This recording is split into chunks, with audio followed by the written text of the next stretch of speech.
আর সকাল সকাল সব চলে এসেছি কোথায় দেখো, দারুণ একটা মজার জায়গাতে চলে এসেছি। দেখো বন্ধুরা, আজকে আমরা কোথায় চলে এসেছি। আজকে ভাবলাম কি কচুর শাক খাবো। এই দেখো কচুর শাক নিতে চলে এসেছি। এই দেখো কচুর শাক অনেক বড় গো। ইস, কচু ভেঙে ভেঙে ওরা কষ্টও পাচ্ছে বলো।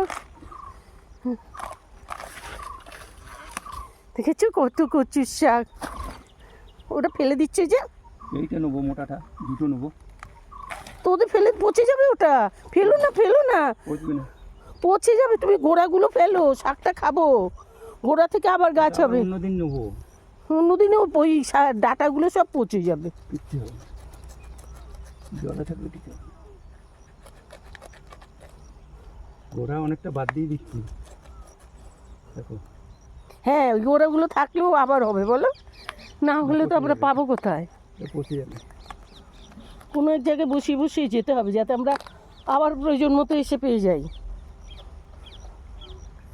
ওই দেখো ওই মাঝখানেও একটা আছে, এটা যেহেতু ধারে। এই ফটো নিচ্ছি তো, দেখো। আর লোকজন দেখো কেবল মাথায় করে সব জিনিসপত্র নিয়ে ওই শাকটা কেটে আসছে ফিরে। এই হলো সেই খাল। সকাল সকালে ফ্রেশ হয়ে বেরিয়ে চলে এসেছি। আজকের ব্লগটা এখান থেকেই শুরু করছি। এই দেখো এখানে হেলাঞ্চের শাক কত। একদিন এখানে আমি হেলাঞ্চের শাক নিতে আসবো। আজকে কচুর শাক নিলাম, কি মজা জানো।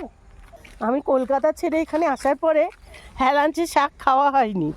এখানে তো ওই হেলাঞ্চে কেউ খায় না, তাই বাজারে নিয়ে বসে না। তো আজকে এখানে যেহেতু এলাম, হেলাঞ্চে দেখতে পেলাম। দেখো এগুলো কীভাবে করে কাটছে।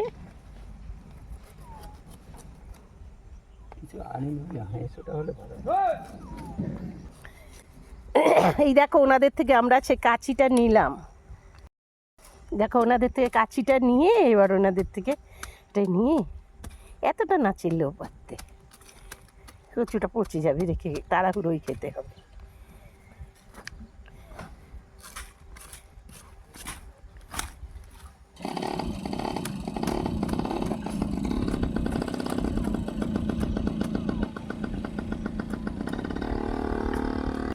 দেখো চারধারটা কিরকম দিগন্ত। সব গরু খাবে বলে ঘাসগুলো কেটে কেটে নিয়ে এপারটা দিয়ে আসে। এটা একটা খাল। এখানে ফুল এনে সব জমিয়ে রেখেছে, কি বলে এগুলোকে, এগুলো রাউন্ড রাউন্ড, এগুলো সেই রাস্তায় জল যাওয়ার জন্য এটা করবে। ওখানে সব কাজ চলছে।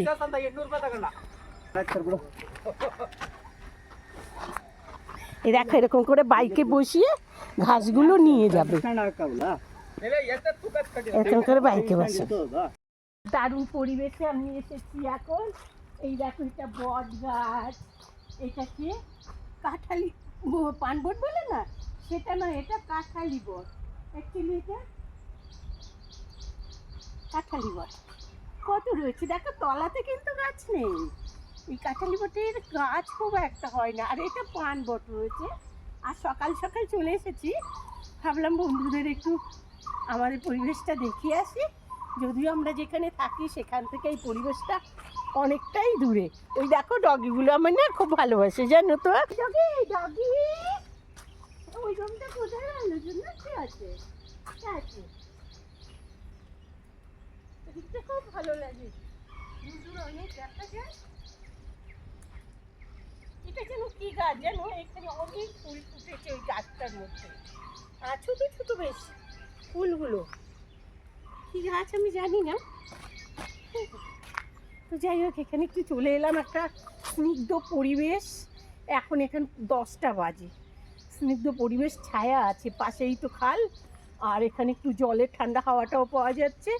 ঘরে আবদ্ধ জায়গায় আর ভাল লাগছে না, তো একটু বাইরে বেরিয়ে চলে এসেছি। আর সকাল সকালই উঠে পুজো টুজো দিয়ে ফ্রেশ হয়ে বাবা বেরোবে, মানে তোমাদের কাকু বলছে আমাকে একটু বাইকে করে ওখানে ছেড়ে দাও।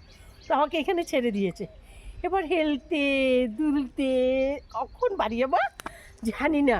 কালকে কি হয়েছে, বেরিয়েছিলাম আমরা 4 জন, তা আমি ওই চায়ের দোকানে পড়ে গেছি জানো, একদম তাপাস করে পড়ে গেছি। আর পড়ে গিয়ে না আমার হাঁটুতে কোমরে পায়ে লেগেছে। হ্যাঁ, তারপর দিয়ে রাতেবেলা না ঘুমোতে পারিনি, পিঠে কি ব্যথা ছিল, মানে কি বলবো। তাই এইরকমটা সকাল সকাল আবার এখানে চলে এলাম, তাহলে যাই একটু ঘুরে টুরে আসি। ঘরে আবদ্ধ ভালো লাগে বলো, একটু বেরোতে হলে একটু সাজুগুজু করা হয়, না তো হয়তো ভুতুরানি সেজে বসে থাকি। জানোই তো আমি ভুতুরানি, এরকম বসে থাকি। চলে এসছি আজ এখানটাতে, ভালো লাগছে। মাঝে মাঝে আমি এই পরিবেশটায় আসি, জানো তো, এখানে এলে না মনের যেন সব ব্যথা চলে যায়। মনে হয় কি আর একটু টাইম বসি, আর একটু টাইম বসি। আবার নিঃসঙ্গতা বোধ হয়, খুব লোকজন থাকে না তো দুপুরবেলাটা। আর এখানে ওই পাশেই সব আবার আবর্জনাও ফেলে, নোংরাও থাকে। তো এখানে বসতে আমার খুবই ভালো লাগে। গন্ধ আসে বলে তাড়াতাড়ি চলে যাই, কিন্তু সত্যি এটা তো স্নিগ্ধ পরিবেশ, পরিষ্কার পরিচ্ছন্নতা, লোক নোংরা করে দেয় তাই না। তো একটা গাছপালা, পাশে একটা ছোট্ট নদী বয়ে যাচ্ছে, এরকম একটা পরিবেশে আসা মানে জীবনটা একদম যেন ধন্য হয়ে যায়। আসলে আমরা শহরে থেকে অভ্যস্ত তো, এরকম গ্রাম বাংলা এরকম জায়গা পেলে পরে মানে কি ভালো আছি। তারাও দেখিনি কিছু ফেলে যাচ্ছি কি না, হাঁটতে হাঁটতে কথা বলতে বলতে চলে যাবো, বুঝেছে। একটু একটা অনেক ডগি ছিল আসলে, না জানো আমার ব্যাগে আজকে খাবার নিয়ে বেরাইনি।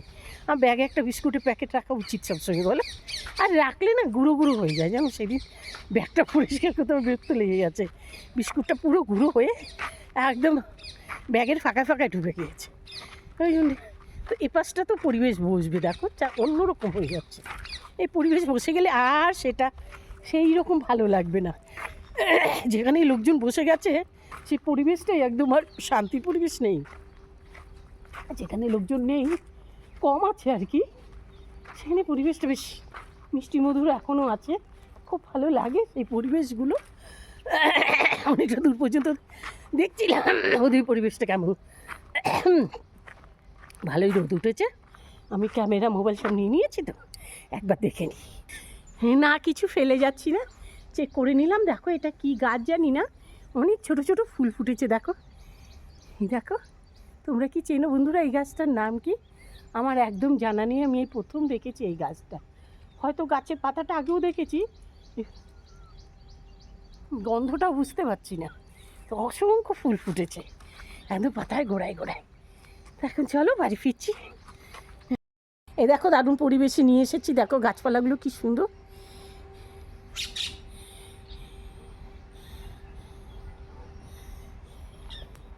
আর নিচে দেখো স্নান করা রয়েছে, এখানে মা মনসা। এই দেখো এই যে জোড়া মা মনসা রয়েছে না, ওই প্রত্যেকটা যে আকৃতি আছে, এই আকৃতির কিন্তু প্রতিটা মানে রয়েছে। জানো আমাদের ভেতরটা এরকম জড়ানো, তাই এরকমভাবে দুটো নাগ এরকম জড়িয়ে থাকে। অনেক কিছু মাহাত্ম্য আছে, ক্লিয়ার সব জানলে না অনেক ভালো লাগে। যদি আমার এটা ক্লিয়ার জানা নেই, জাস্ট এইটুকুনটা আমি জানি যে আমাদের ভেতরে এরকমটা রয়েছে। তো এতদিন প্রশ্ন ছিল যে কেন এইরকমটা, কেন আমি তো আমার পশ্চিমবাংলায় এরকমটা দেখিনি। মানে আমার চোখে পড়েনি, যদিও কোথাও থেকে থাকতে পারে কিন্তু আমার চোখে পড়েনি। কিন্তু পরে জানলাম যে আমাদের ভেতরেও এইরকমটা আছে বলে, এরকম তো ক্লিয়ার জানতে পারিনি। যত সময় ক্লিয়ার না জানতে পারবো তত সময় তো আমি কিছু বলতে পারি না সে বিষয়ে, তাই না? এই দেখো এখানে গরুগুলো এরকমভাবে বাঁধা রয়েছে। একটা গোয়াল ঘর, এখানে 3টে গরু বাঁধা রয়েছে, দুজন শুয়ে একজন দাঁড়িয়ে। ওদের দেখে না আমার একটা গল্পের কথা মনে পড়ে যাচ্ছে। চোর না চোর না চোর না, দেখো আদর খায়, যাকে খাবার আনিনি না, খুব দুঃখী লাগছে আজকে আমাকে। পরের দিন থেকে আমার ব্যাগে খাবার রাখতে হবে গো, ওদের হাতে কাছে পেলে কিছু দিতে পারি না, ওরাও তো আশা করে, তাই না? আমরা না দিলে ওরা কোথা থেকে পাবে? ওরা তার দোকানে গিয়ে মনের মতো করে চেয়ে কিনে এরকম খেতে পারে না, আমরা দিলে ওরা খেতে পারবে। খুব দুঃখী হয়ে গেলাম, এমন একটা জায়গায় রয়েছি না, এই পরিবেশটাতে কোনো দোকানও নেই যে চট করে একটু কিনে এনে দিয়ে দেব। থাকারও কথা না, যেহেতু একটু গ্রাম্য পরিবেশ, যদিও এখন গ্রাম আর গ্রাম থাকছে না, বড় বড় ফ্ল্যাট হয়ে বিল্ডিং হয়ে শহর হয়ে যাচ্ছে। এরই পাশে থাকা একটা বড় ফ্ল্যাট হয়ে গেছে, বিল্ডিং দেখতে পাচ্ছে, জনবসতি হয়েও গিয়েছে, লোক বাস করছে। এখানে দেখো পাথর কাটা হচ্ছে, ওই যে দূরে দেখতে পাচ্ছ, পাথর কাটা হচ্ছে। এখানে পাথর কাটা মেশিন দিয়ে পাথর কেটে কেটে সাইজ করা হচ্ছে। আর এখানে দেওয়ালগুলো না সব পাথরের, তোমাদের আমি দেখাবো, দাঁড়াবো। এই পাথর দিয়ে ঘেরা রয়েছে, আরও দেখাবো, চলো। এই এখানে দেখো, তোমাদের আরও দেখাচ্ছি। দেখো এত বিশাল বাগান, তা প্রাচীরটা দেওয়াই পাথর দিয়ে।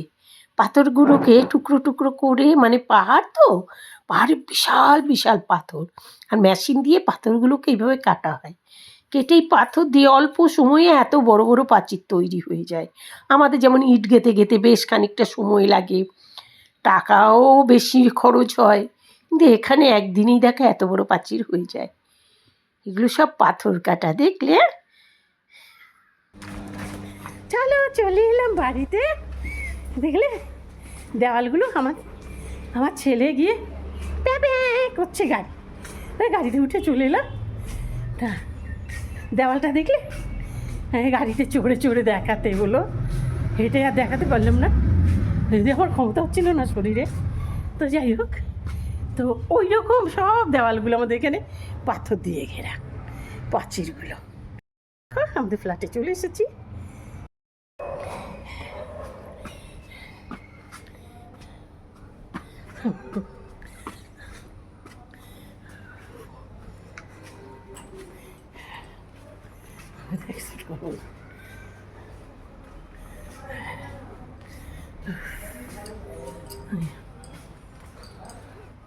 আমাদের পুজো দেখতে পাচ্ছি চোখের সামনে পুজো।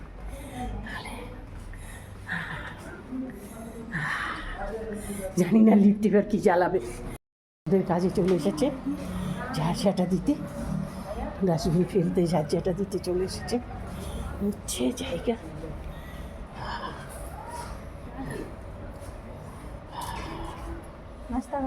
নাস্তা না, আমি বাইরে গিয়েছিলাম একটু, এই খেলাম এখন।